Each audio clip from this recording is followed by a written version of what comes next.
اہل تشیع مکتبہ فکر سے یہاں پہ علماء موجود ہیں، اہل حدیث مکتبہ فکر سے یہاں پر علماء موجود ہیں،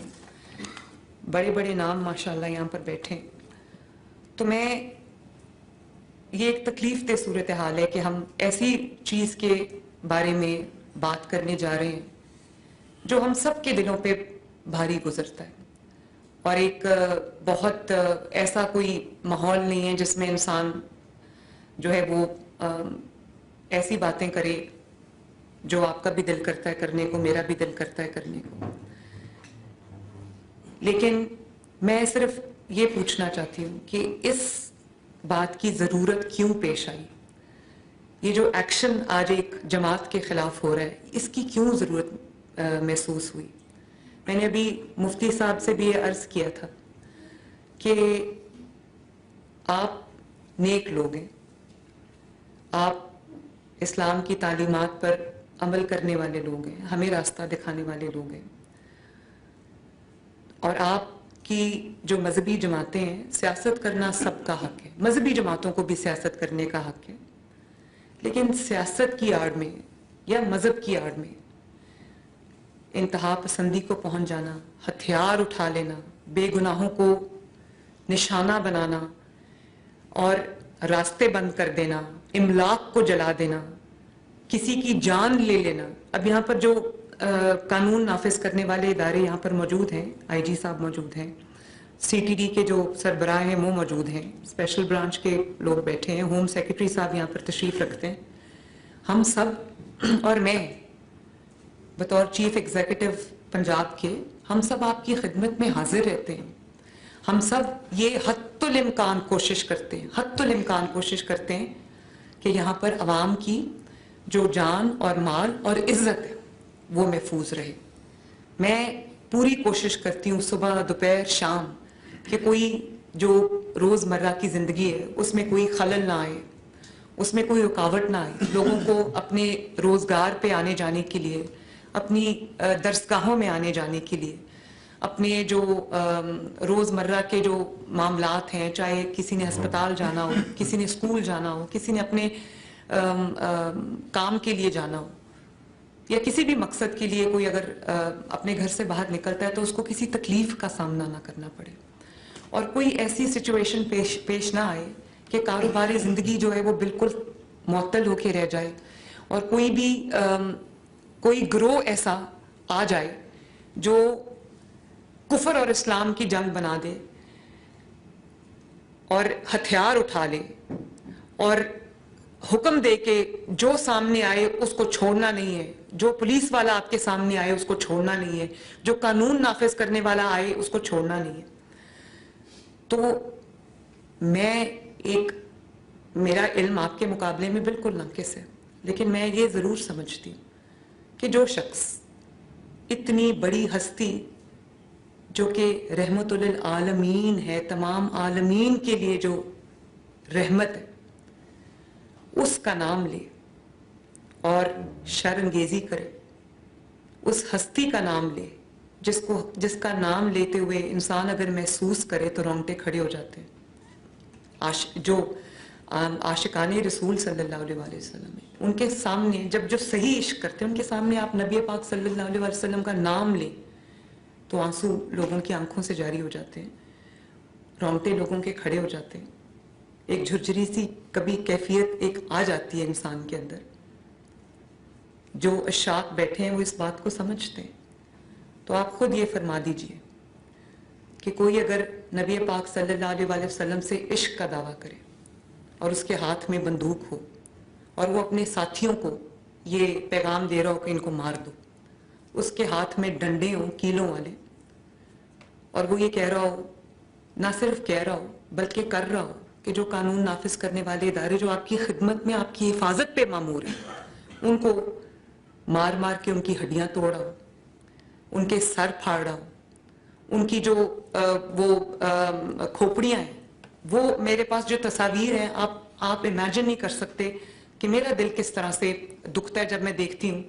کہ وہی لوگ جو اپنی جان ہتھیلی پہ لے کے آپ کی حفاظت کے لیے، آپ کے گھروں کی، آپ کے محلوں کی، آپ کی سڑکوں کی، آپ کے شہروں کی حفاظت کے لیے، آپ کی املاک کی حفاظت کے لیے جو آپ کے سامنے کھڑے ہیں، آپ یہ حکم دے رہے ہیں کہ ان کو جلا دو, ان کے سر توڑ دو, ان کی ہڈیاں توڑ دو اور راستہ بند کر دو. نبی پاک صلی اللہ علیہ وسلم تو راستے سے پتھر ہٹانے کو اتنا بڑا ثواب کا کام کہا ہے. اور آپ جانتے ہیں کہ انہوں نے یہ بھی حکم دیا کہ کچھ چیزوں میں مسلمان اور غیر مسلمان اس کی تفریق نہیں ہے. آپ صلی اللہ علیہ وسلم نے فرمایا ہے کہ اگر کوئی غیر مسلم, کوئی مسلمان, میں مفہوم بتا رہی ہوں, ایگزیکٹ الفاظ نہیں ہے اس وقت میرے پاس, لیکن میرے لیے یہ حدیث جو ہے وہ گائیڈنگ لائٹ ہے کہ کوئی یہ کہے کہ اگر کوئی مسلمان, ایک دینی ریاست ہے, اس میں ظاہر ہے مسلمانوں کی ایک میجورٹی ہے, تو کوئی مسلمان غیر مسلم کے ساتھ ظلم میں انوالو ہوتا ہے یا اس کی پراپرٹی پہ قبضہ کر لیتا ہے, تو نبی صلی اللہ علیہ وسلم نے فرمایا ہے کہ قیامت کے دن میں غیر مسلم کی جانب سے جس پہ ظلم ہوا ہے یا جس کے ساتھ زیادتی کی گئی, میں اس کی طرف سے گواہ ہوں گا, میں اس کا وکیل ہوں گا. تو انہی احکامات کی روشنی میں میں آپ سے یہ رہنمائی چاہتی ہوں کہ بطور حکمران, جو یہ حکمرانی اللہ تعالیٰ نے دی ہے, یہ کرسی مجھے اللہ تعالیٰ نے دی ہے اور یہ سدا رہنی بھی نہیں ہے, میں آپ سے یہ رہنمائی چاہتی ہوں کہ اگر کوئی جتھا ہتھیاروں سے لیس ہو کر سڑکوں پہ آ جائے اور کہے کہ مجھے میری مرضی کرنے دی جائے, ورنہ میں راستہ بند کروں گا, ورنہ میں گولی چلاؤں گا, ورنہ میں ریاست کو یرغمال بناؤں گا, عوام کو یرغمال بناؤں گا,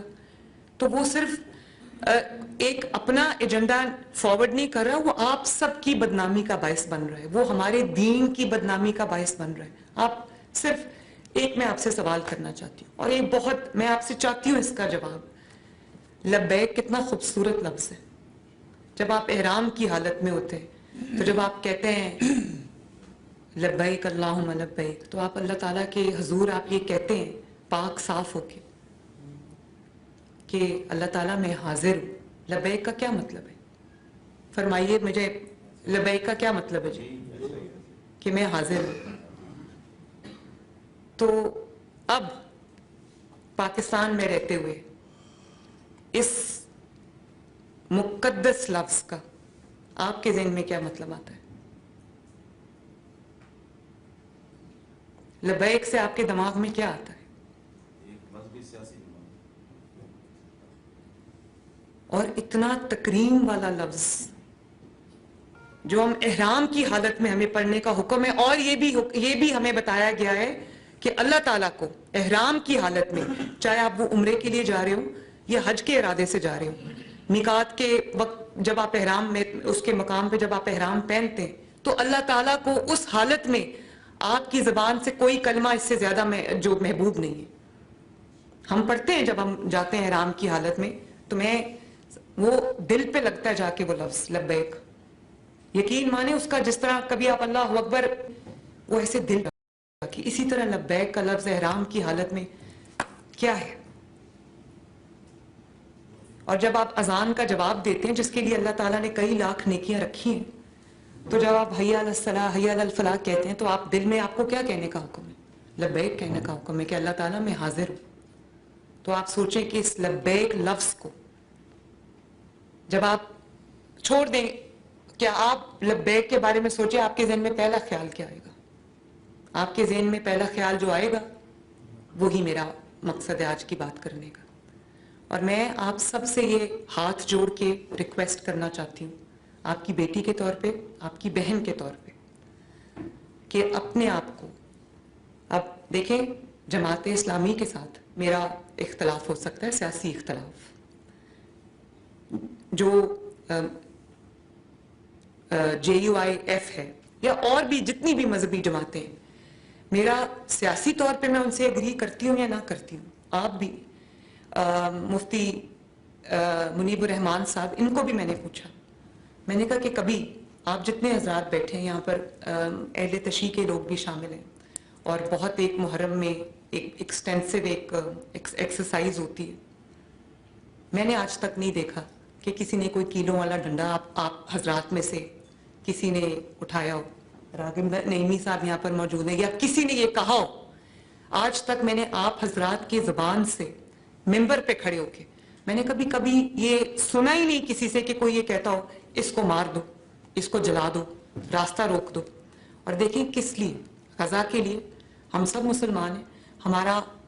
اور دل جو ہے وہ غزہ کے، فلسطین کے مسلمانوں کے لیے دھڑکتا بھی ہے، دکھتا بھی ہے. اور مجھے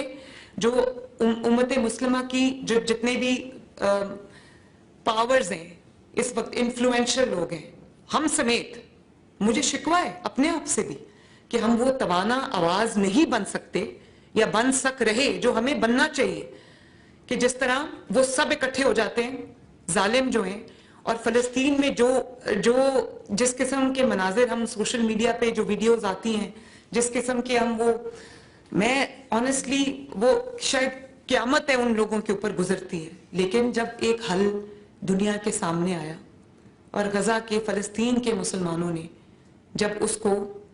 نہ صرف سیلیبریٹ کیا بلکہ خوشی منائی کہ ان کے اوپر جو ظلم کی ایک داستان تھی وہ ان کو لگا کہ اب ہمیں ریلیف ملے گی، وہ خوشی منا رہے تھے.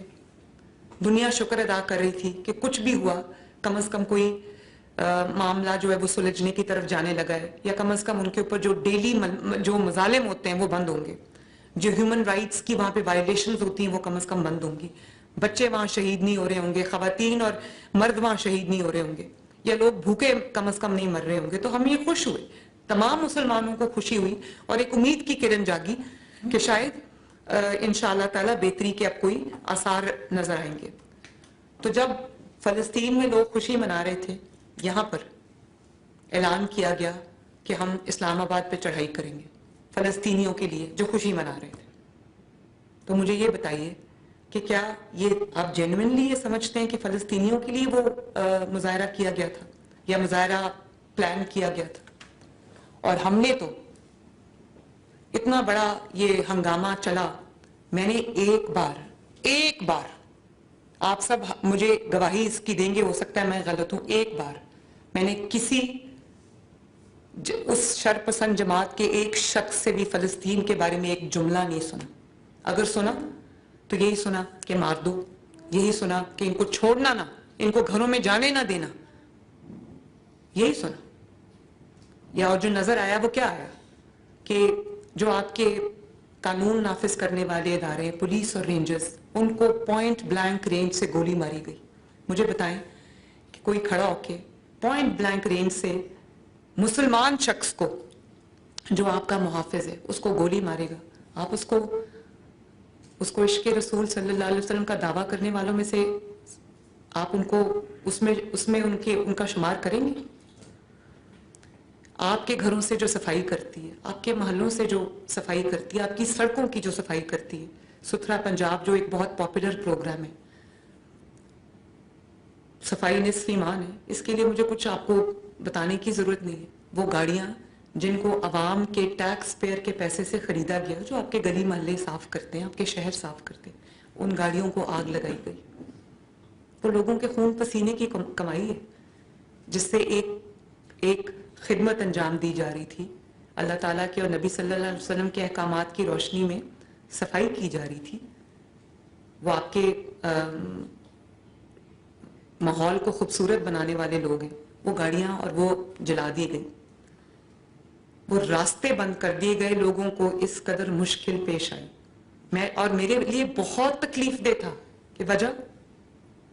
کہ ہم نے اسلام آباد میں جا کے ایک سفارت خانے پہ چڑھائی کرنی ہے. تو دیکھیں، ہم کسی ملک کی کسی جو فلسفی ہے، عقائد ہیں، ہم اس سے اگری کریں یا نہ کریں، جو پاکستان میں ہمارے زیر سایہ، ہمارے ملک میں، ہماری دھرتی پہ اگر کوئی آ کر یہاں پر رہتا ہے تو اس کی جو حفاظت ہے وہ ہم سب کی ذمہ داری ہے. ہم کیا ایک امپریشن لوگوں کو دیتے ہیں کہ چڑھائی کر دو. پوری دنیا میں سفارت خانوں کا احترام کیا جاتا ہے، سفارت خانوں کو پروٹیکشن پرووائڈ کی جاتی. تو میں آپ سے یہ پوچھنا چاہتی ہوں کہ حکومت اس میں کہاں غلط ہے؟ مفتی صاحب نے فرمایا کہ ہمیں تحمل کا مظاہرہ کرنا چاہیے. 2.25 سال ہو گئے، ہر دفعہ کوئی نہ کوئی واقعات ہوتے میں بہت تحمل کا مظاہرہ کرتی ہوں، کیونکہ مجھے پتا ہے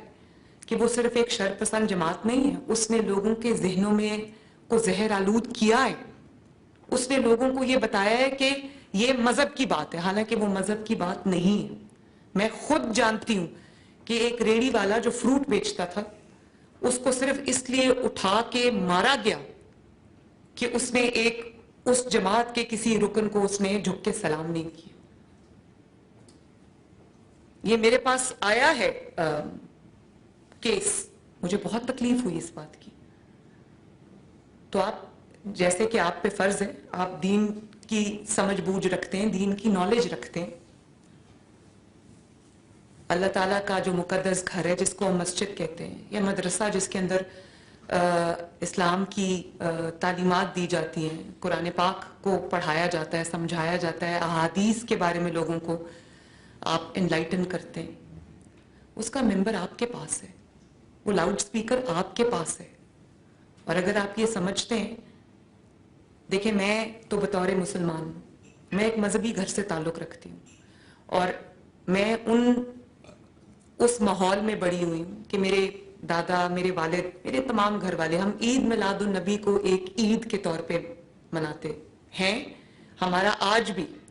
گھر جو ہے اس کو اس طرح سجایا جاتا ہے جیسے واقعی کوئی شادی ہے، کوئی عید ہے۔ تو جب میں چھوٹی تھی تو ماڈل ٹاؤن میں رہتے تھے، تو عید میلاد النبی صلی اللہ علیہ وسلم کے جلوس ہمارے گھر کے آگے سے گزرتے تھے۔ میرے دادا نے ہمارے ہاتھوں میں، ہم چھوٹے چھوٹے بچے ہوتے تھے،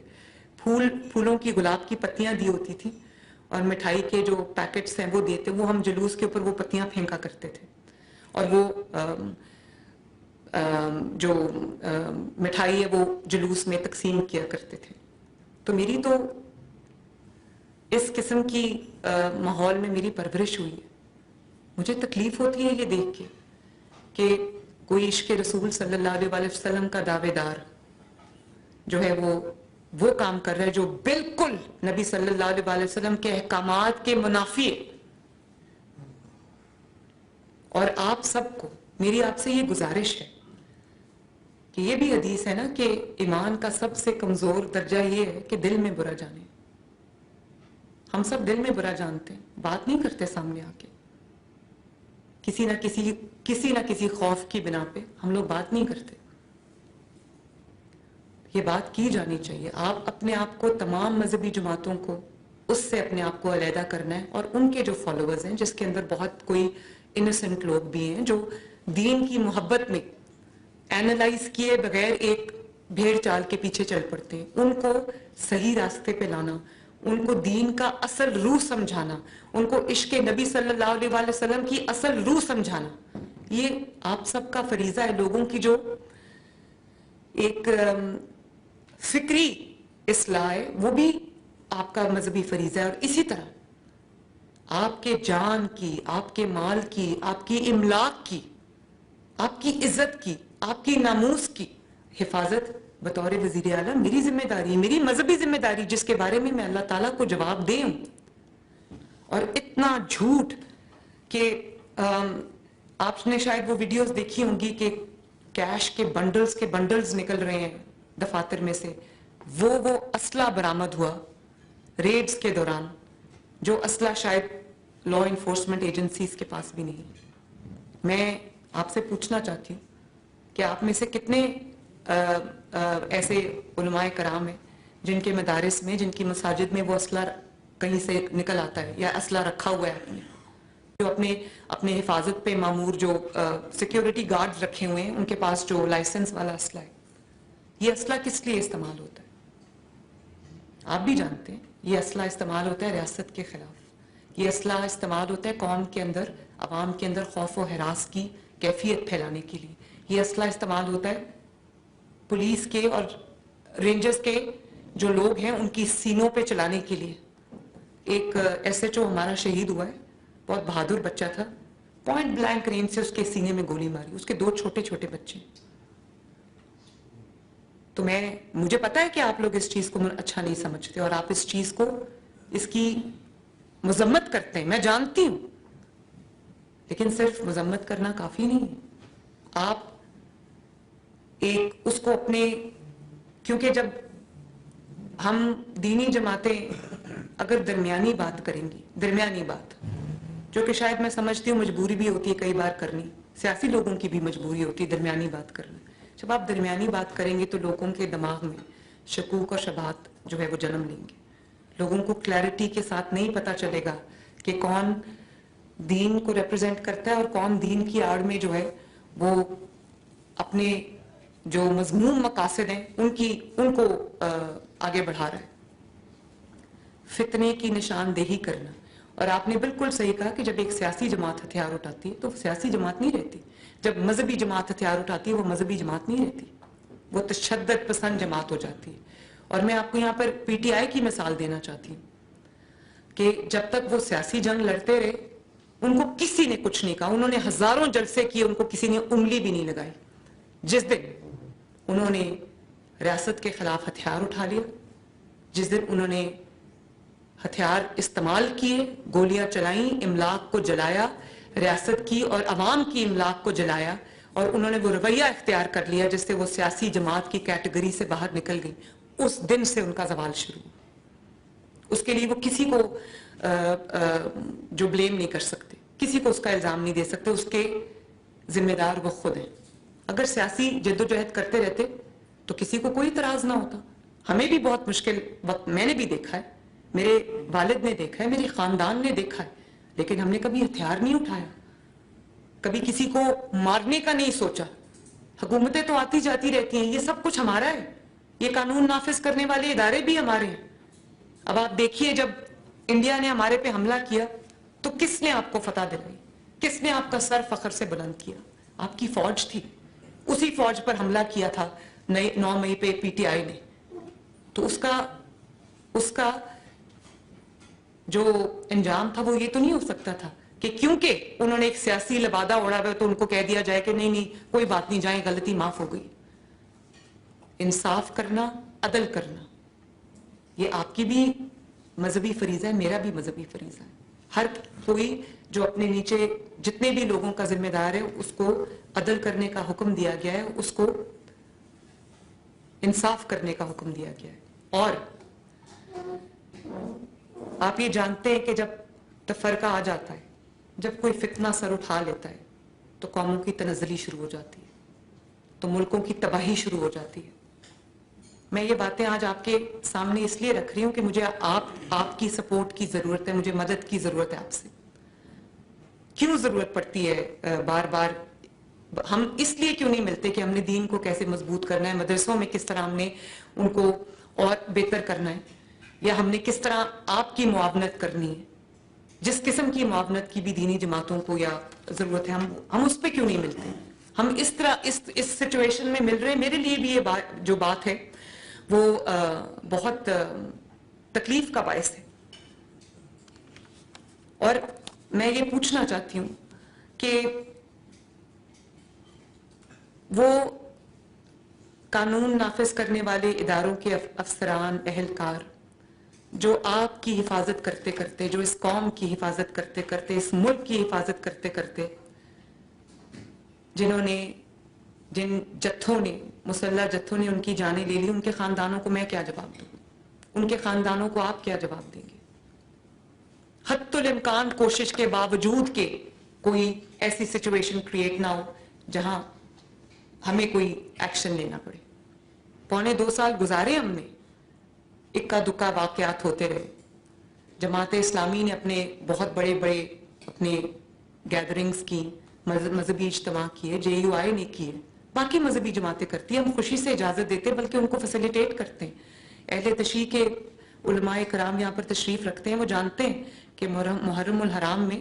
جب ان کے مجالس ہوتی ہیں, ان کے جلوس ہوتے ہیں, تو میری پوری یہ کوشش ہوتی ہے کہ نہ صرف ہم ان کو فیسیلیٹیٹ کریں, ان کی حفاظت کو یقینی بنائیں, بلکہ ہم ان کو آگے بڑھ کے ان کو یہ احساس ہو کہ ہم اس ملک کا حصہ ہیں, ہماری عزت کی جا رہی ہے, ہمارے لیے آسانی پیدا کی جا رہی ہے, ہمیں فیسیلیٹیٹ کیا جا رہا ہے. پانی کی, شربت کی سبیلیں ہوتی ہیں, کھانے کی سبیلیں ہوتی ہیں, عرق گلاب کا چھڑکاؤ کیا جاتا ہے. جب عید میلاد النبی صلی اللہ علیہ وسلم آتا ہے تو شہروں کو سجایا جاتا ہے. وہ سبز رنگ جو گنبد خضرا کا رنگ ہے, اس سے تمام بلڈنگز کو, تمام راستوں کو سجایا جاتا ہے. مٹھائی تقسیم کی جاتی ہے میری جانب سے, حکومت پنجاب کی جانب سے, اور جو عرق گلاب کا چھڑکاؤ کیا جاتا ہے. تاکہ اور ان کے ساتھ ہماری جو موبائل ہاسپٹلز چل رہے ہوتے ہیں ان کی حفاظت کے لیے 24 گھنٹے جو ہے وہ ڈیوٹی قانون نافذ کرنے والے اہلکار جو ہے وہ ڈیوٹی دیتے ہیں. ہم جاگتے رہتے ہیں کہ کوئی بھی اگر مذہبی کوئی رسوم ادا کی جا رہی ہے تو کسی کو تکلیف نہ ہو. تو میری حتی الامکان یہ کوشش ہوتی ہے کہ تمام جو مسلک ہیں, جو عقائد کے لوگ ہیں, ان کو ہم ایک چھتری کی طرح, ایک لڑی کی طرح اپنے معاشرے میں, اپنی حکومت میں ہم پروئیں, تاکہ ہمیں لگے کہ ہم ایک ہیں. آپ کا مذہبی عقیدہ کیا کہتا ہے, آپ کا مسلک کیا کہتا ہے, وہ آپ کا اور اللہ تعالیٰ کا معاملہ ہے, وہ ہمارا آپس کا معاملہ نہیں ہے. کون جنت میں جائے گا, کون دوزخ میں جائے گا, کون شہید ہے, کون مجرم ہے, کون مظلوم ہے, دیکھیں جو کس کا کیا عقیدہ ہے اس کا فیصلہ اللہ تعالیٰ نے کرنا ہے. یہ فیصلے ہم نہیں کر سکتے, یہ سرٹیفکیٹ ہم جاری نہیں کر سکتے انلیس کہ ہمارے پاس کوئی ایک واضح ثبوت موجود ہو کہ یہ مظلوم ہے اور یہ ظالم ہے. اس میں تفریق ہم کر سکتے ہیں. اور پھر ابھی میرے پاس کوئی خاتون جو ہے وہ قید نہیں ہے, لیکن آپ جانتے ہیں کہ ظالم یا ظلم کرنے والا یا قانون توڑنے والا, اس میں مرد اور عورت کی کوئی تفریق نہیں ہے. مجرم ہے, چاہے وہ مرد ہو یا وہ عورت ہو. میں ایک عورت ہونے کے باوجود پہلی مثال تھی پاکستان کی ہسٹری میں کہ میں ایک بے گناہ جیل 2 دفعہ کاٹ کے آئی. تو میں نے اپنے کبھی عورت ہونے کا رونا نہیں رویا, لیکن اگر عورت کو آپ ایک کمزور ہستی جان کے اگر آپ اس کو اپنے پروٹیکشن کے لیے استعمال کریں گے, اپنے لیے ڈھال بنائیں گے, اور مدرسے جیسی جگہ پہ, مسجد جیسی تقدس بھری جگہ پہ جب آپ ان کو یہ تعلیم دیں گے کہ آپ نے اس طرح سے ہتھیار چھپانے ہیں, آپ نے اس طرح سے جو ہے وہ کمیونیکیشن کا جو نظام ہے اس کو عمل میں لانا ہے,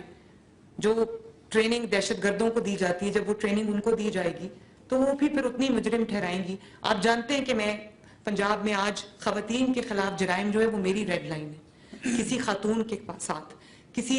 ماں کے ساتھ, کسی بیٹی کے ساتھ, کسی بہن کے ساتھ کوئی ظلم ہوتا ہے تو میرا جو ہمارا نظام ہے, وہ حکومت ہے, وہ حرکت میں آتی ہے. اور آپ دیکھیں گے کہ یہ واقعات کتنے کم ہو گئے. لوگ یہ بات ماننے لگے ہیں کہ ان کی جو سڑکیں ہیں, محلے ہیں, ان کے شہر ہیں, وہ خواتین کے لیے اب سیف ہیں. گرین بسز کی میں آپ کو مثال دینا چاہتی ہوں. اس کے لیے اندر میں نے کمپارٹمنٹ علیحدہ بنایا ہے خواتین کا, اور وہ سی سی ٹی وی کے ساتھ مانیٹر ہوتا ہے کہ کوئی بھی جو ہراسمنٹ کے جو واقعات ہیں ان میں کمی آئے, اور بہت حد تک کمی آئی ہے کہ ہماری مائیں, بہنیں, بیٹیاں عزت سے سفر کریں, عزت سے اپنے گھروں کو واپس لوٹیں, کسی بھی کام کے لیے اگر وہ گھر سے باہر نکلتی ہیں تو. ان کے لیے ہم نے موبائل پولیس اسٹیشنز بنا دی, ان کے لیے ہم نے ورچوئل جو ہے وہ ویمن پولیس اسٹیشن بنا دی. قانون حرکت میں آتا ہے اگر ان کے خلاف کوئی جرم ہوتا ہے تو میں کیوں یہ چاہوں گی کہ چاہے وہ میرے مخالف کی بہن, بیٹی یا ہو, اس کے ساتھ کوئی ظلم ہو. میں آپ کو حلفاً یہ بات کہتی ہوں, اگر میرے علم میں کبھی آ جائے, اول تو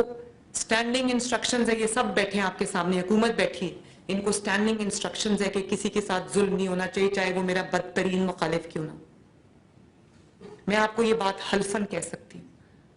اور میں نے ان کو یہ سٹینڈنگ انسٹرکشنز, روز میں میٹنگ کرتی ہوں, ان کو سٹینڈنگ انسٹرکشنز آئی جی صاحب آپ کو بتائیں گے کہ کسی کے ساتھ زیادتی نہیں ہونی چاہیے. اگر آپ نے کوئی بے گناہ اٹھا لیا ہے تو آپ اس کو عزت سے گھر چھوڑ کے آئیں, چاہے وہ میرے خلاف قتل کے فتوے بھی دیتا ہو, لیکن کسی جو کوئی بے گناہ ہے اس کے ساتھ کوئی زیادتی نہیں ہونی چاہیے. اور میں نے مفتی منیب الرحمان صاحب کی اس بات پہ, میں نے آج یہ آپ کے سامنے بیٹھے, میں ایک دفعہ پھر آپ کے سامنے ان کو آپ کو گواہ بنا کے یہ ہدایت جاری کر رہی ہوں کہ چھانٹی کریں اور اپنی جو نیچے فیلڈ فارمیشنز ہیں ان کو احکامات دیں کہ چھان بین کے بغیر اگر کوئی کسی جرم میں کوئی انوالوڈ ہے اور آپ کے پاس ناقابل تردید شواہد ہے تو آپ اس کو ضرور پکڑیں, گرفتار کریں, لیکن ایک جو حلے کے اندر آپ کچھ بے گناہوں کو بھی پکڑ لیتے ہیں تو یہ دھبا وہ ساری زندگی نہیں دھو سکتے. کسی کے گھر کی اگر چادر چار دیواری کی بے حرمتی ہوتی ہے تو مجھے تکلیف ہوتی ہے، چاہے وہ میرا مخالف کیوں نہ ہو، مجھے تکلیف ہے، کیونکہ وہ میرے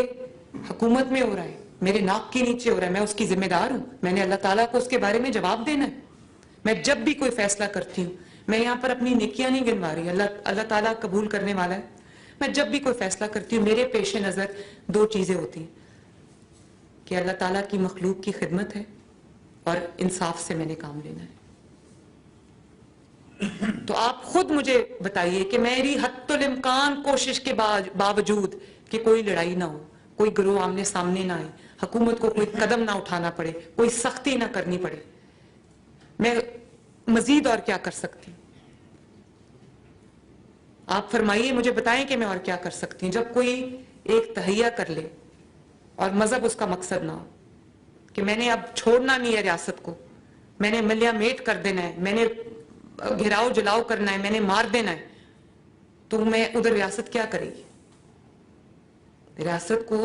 ریاست کا ان کو روکنا ریاست پر فرض ہے، میرے پہ فرض ہے، ورنہ یہ آگ ہر گھر میں لگے گی، یہ آگ ہر گلی تک پہنچے گی، ہر محلے تک پہنچے گی۔ تو میں یہ بھی پوچھنا چاہتی ہوں کہ جو لوگ ڈیوٹی پہ آپ کی حفاظت کے لیے گئے تھے، عوام کی حفاظت کے لیے گئے تھے، ان کی ہڈیاں توڑ دی گئی، ان کو اپاہج کر دیا گیا، اس کا سوال میں کس سے پوچھوں؟ اس کا جواب کون دے گا؟ ہتھیار آپ کے پاس کہاں سے آئے اور اتنی تعداد میں ہتھیاروں کی ضرورت آپ کو کیوں پڑی؟ اس کا جواب کون دے گا؟ اتنا کروڑوں روپیہ جو آپ کے بکسوں سے نکلا ہے، آپ کے دفاتر سے نکلا ہے، آپ کے مدارس سے نکلا ہے، اس کی ضرورت آپ کو کیوں پیش آ رہی؟ میں سمجھنا چاہتی ہوں کہ اس کی ضرورت آپ کو کیوں پیش آ رہی ہے۔ یہ دین اسلام کے نام پر کی گئی سب سے بڑی خیانت ہے، اور اس کو خیانت کہنا یہ امانت ہے، جس کی ذمہ دار ہے، جس کی ذمہ دار میں بھی، یہ امانت ہے۔ اس کے اندر سب سے بڑی خیانت وہ لوگ کر رہے ہیں جو سامنے دین کا نام استعمال کر رہے ہیں، اور وہاں پر ان کا ایجنڈا جو ہے وہ بہت خطرناک ہے، کچھ اور ہے۔ تو میرے یہ بھی کہا گیا کہ 600 افراد ہلاک ہو گئے، جاں بحق ہو گئے، 400 افراد جاں بحق ہو گئے، اور آپ دیکھیں کہ وڈیالہ میں بیٹھا ہوا شخص وہاں سے ٹویٹ کر رہا ہے عمران خان کہ 600 لوگ ہلاک ہو گئے، اور یہ وہ شخص تھا جس نے اپنے دور حکومت میں مساجد میں گھس کے گولیاں چلائی تھیں اور لوگوں کو مارا تھا، کیونکہ اپنی جماعت کمزور ہو گئی، اس نے دیکھ لیا کہ نظام چل پڑا، اس کی اہمیت ختم ہو گئی، وہ وہاں سے بیٹھ کے پھر مذہب کو استعمال کر رہے۔ تو میں یہ جب میں جیل میں تھی تو میں یہ سوچتی تھی کہ مجھ سے کیا غلطی ہوئی، اللہ تعالیٰ سے معافی مانگتی تھی بار بار کہ جو جانے انجانے میں مجھ سے اعمال ایسے ہو گئے جس سے اللہ تعالیٰ کہیں کی کوئی ناراضگی ہو گئی تو میں اس کے لیے معافی چاہتی ہوں۔ تو 2 سال جیل کے بعد آج بھی وہ انسان اس چیز سے باز نہیں آیا جو وہ اپنے دور حکومت میں یا اس سے پہلے کر رہا تھا۔ میری والدہ کا الیکشن تھا، اس وقت ایم اے 120 ہوا کرتا تھا جو حلقہ تھا، وہاں پر میں نے فیس کیا ہے اس جماعت کو، اس الیکشن کے لیے جو ہے وہ اس کو ترتیب دیا گیا تھا، میں نے ان کو فیس کیا تھا وہاں پر، ادھر میرے والد کے اوپر بھی جوتا پھینکا گیا اسی الزامات میں جو ایک گمراہ کن الزامات تھے، احسن اقبال صاحب کو گولی ماری گئی، اللہ تعالیٰ نے ان کو بچا لیا، مارنے والے سے بچانے والا بڑا ہے۔ اور آج بھی آپ دیکھیں ان کے کس قسم کے سوشل میڈیا پہ ان کی کس قسم کی ٹویٹس آتی ہیں یا پوسٹس آتی ہیں کہ ان کے سیکیورٹی میں کوئی ایسا بندہ پیدا ہو جو ان کو قتل کر دے، جو ان کو مار دے۔ آپ سوچیں کہ کیا آپ تمام حضرات سے میرا سوال ہے، مجھے کائنڈلی جواب دیجیے گا کہ آپ اس بات کو سپورٹ کرتے ہیں؟ تو بات تو یہاں ختم ہو جاتی ہے، مجھے پتا ہے آپ نہیں کرتے، تو بات یہاں ختم ہو جاتی ہے، اس کے بعد کوئی کسی شک اور شبے کی کوئی گنجائش ہی نہیں رہنی چاہیے۔ آپ اپنے آپ سے وہ ایک نام آپ کا استعمال کرتے ہیں، بدنامی آپ کی ہوتی ہے، ان کی بدنامی نہیں ہوتی، ان کی تو میں نے آپ کو بتا دیا ہے کہ ان کا ایجنڈا ہی کچھ اور ہے، مذہبی جماعتوں کی بدنامی ہوتی، مذہبی سیاسی جماعتوں کی بدنامی ہوتی۔ لوگ یہ سمجھتے ہیں کہ یہ شاید ایک ہی جو ذہنیت ہے. دیکھیں اللہ تعالیٰ کا جو گھر ہے مسجد اس کو کس چیز کے لیے استعمال ہونا ہے؟ اس کو دین کی تبلیغ کے لیے استعمال ہونا ہے. اس کو اللہ تعالیٰ کی عبادت کے لیے, چاہے وہ نماز ہو یا وہ تدریس کا عمل ہو, اس کے لیے استعمال ہونا ہے اس کو. اگر آپ مسجد کا مائک اور مسجد کا ممبر صرف یہ کہنے کے لیے استعمال کر رہے ہوں کہ ان کو چھوڑنا نہیں ہے, یہ دین مخالف لوگ ہیں, جب فتوے وہاں سے جاری ہو رہے ہوں, اس سے بڑی اللہ تعالیٰ کے گھر کی بے حرمتی اور کیا ہوگی؟ اس سے زیادہ اس کے گھر کی تقدس کی پامالی اور کیا ہوگی؟ میں نہیں چاہتی کہ کسی کے اوپر ایکشن ہو. اسی لیے جو ہم نے ان سے جو ان کی جو مساجد ہیں اور جو ان کے مدارس ہیں جو ہم نے سیل کیے, اس کو ہم نے مفتی منیب الرحمان صاحب کے حوالے کیے. میں نے اس کو اپنی حکومت میں نہیں رکھا, میں نے اپنے اوقاف ڈپارٹمنٹ کو نہیں دیا, اس کو آپ سب کے حوالے کیا, کیونکہ میرا ایک یقین ہے آپ پہ, میرا ایمان ہے کہ آپ لوگ اس کو اللہ تعالیٰ کے دین کی ترویج کے لیے استعمال کریں گے, اس لیے وہ ہم نے آپ کے حوالے کر دی. اور پہلی بار مجھے آپ بتائیں کہ کیا پنجاب میں کبھی یہ ہوا کہ جو سب سے محترم شخص ایک محلے میں یا ایک گاؤں میں کون ہوتا ہے؟ لوگ کہتے ہیں جی امام مسجد سے فیصلہ کرا لو, امام مسجد نے یہ کہہ دیا تو یہ ہوگا. سب سے محترم شخص اللہ تعالیٰ کے گھر کا امام ہوتا ہے. مجھے اس بات کی تکلیف تھی کہ کبھی کچھ مساجد ایسی ہیں, بلکہ بہت بڑی تعداد مساجد کی ایسی ہے جس کے امام کو تنخواہ دینے کے لیے, جس کے مؤذن کو تنخواہ دینے کے لیے سب چندہ جمع کرتے ہیں اور اس کو مہینے کی تنخواہ دی جاتی, اور وہ غریب لوگ ہوتے ہیں, ہینڈ ٹو ماؤتھ لوگ ہوتے. تو مجھے لگتا تھا کہ ان کی بے عزتی ہے کہ ان کو چندہ جمع کر کے تو ان کو ایک تنخواہ دی جا رہی ہو. تو میں آپ سے پوچھنا چاہتی ہوں, کیا کبھی کسی نے یہ قدم اٹھایا کہ 65,000 جو مساجد ہیں ان کے جو ان کے امام حضرات ہیں ان کا وظیفہ مقرر کیا جائے؟ بے شک وہ وظیفہ ایک ناکافی اماؤنٹ ہے, زیادہ ہونا چاہیے, اس کو ہم زیادہ بھی کریں گے انشاءاللہ تعالی, لیکن کم از کم اگر باقیوں کو راشن کارڈ مل رہے ہیں, باقیوں کو جو ان کی مالی معاونت دوسرے ڈپارٹمنٹ سے تعلق رکھنے والے لوگوں کی جا رہی ہے تو ان کی بھی ہونی چاہیے. میں نے اپنے والد کو کہا کہ ہم ان کو 15,000 روپیہ مہینہ دیا, تو مجھے کہتے ہیں یہ تو بہت تھوڑا ہے, آپ کو اس کو 25,000 کرنا چاہیے. تو یہ ہم کرنے جا رہے ہیں. اس کی وجہ یہ ہے کہ ہم ان کو یہ احساس دلانا چاہتے ہیں کہ گورنمنٹ آپ کو اون کرتی ہے, کہ لوگوں کی جو چندہ ہے کرنا ہے اس کے لیے اس کے اوپر آپ کو ڈپینڈ نہ کرنا پڑے. لاؤڈ سپیکر کا جو ہے, آپ حضرات میرے ساتھ شاید مفتی صاحب کو کوئی, کیونکہ آپ کو پتا ہے نا کہ جھوٹ بہت زیادہ پھیل جاتا ہے کہ اتنے قتل ہو گئے, اتنے لوگ جاں بحق ہوئے, ان کی لاش کہیں تو ہوگی نا, اتنے لوگ زخمی ہو گئے, ان کا کوئی تو ہسپتال میں وہ گئے ہوں گے نا, کہیں تو ان کی مرہم پٹی ہو رہی ہوگی نا. 600 افراد ہلاک ہو گئے, 500 افراد ہلاک ہو گئے, اور وہ تعداد دن بدن بڑھتی جا رہی ہے. بھئی مجھے ثبوت چاہیے نا کہ وہ لاشیں کہاں گئیں اچانک. اور آج کل تو آپ سب جانتے ہیں کہ آج کل ٹیکنالوجی کا دور ہے, سب کے ہاتھ میں کیمرہ ہوتا ہے, موبائل فون ہے تو کیمرہ ہے. وہ کون سی ایسی قتل ہوا ہے جس کی کوئی موبائل کی ویڈیو نہیں آ رہی؟ اس بات کی ویڈیوز آ رہی ہیں کہ دفتر سیل کر دیا, یا مدرسے کو سیل کر دیا, یا ریڈ ہو گیا, یا پکڑ دھکڑ ہو رہی ہے. جو حکومت کر رہی وہ میں چھپاتی نہیں ہوں, کر رہی ہے, لیکن اس بات کا کوئی ایک ثبوت لے آئے کہ 600 افراد, جب خدا نہ خواستہ 600 افراد جہاں بحق ہوں تو وہ لاشوں کو تو ڈھیر لگ جائے گا. وہ کدھر ہیں وہ لاشیں؟ میں تو ثبوت مانگتی ہوں, مجھے دیں تاکہ میں اپنی پولیس کو پکڑوں کہ کیوں مارا ہے اس کو. ویڈیوز اگر میرے پاس آ رہی ہیں تو اس چیز کی آ رہی ہیں کہ لبیک کے جو افراد تھے ان کے ہاتھ میں جو گنز تھی, ان کے ہاتھ میں اسلحہ تھا, اور انہوں نے پوائنٹ بلینک رینج سے گولی چلائی. اگر تصاویر اور ویڈیوز آ رہی ہیں میرے پاس تو اس چیز کی آ رہی ہیں کہ ان کے دفاتر سے بے انتہا, میں تو حیران ہو گئی جس قسم کا اسلحہ ان کے پاس سے نکلا.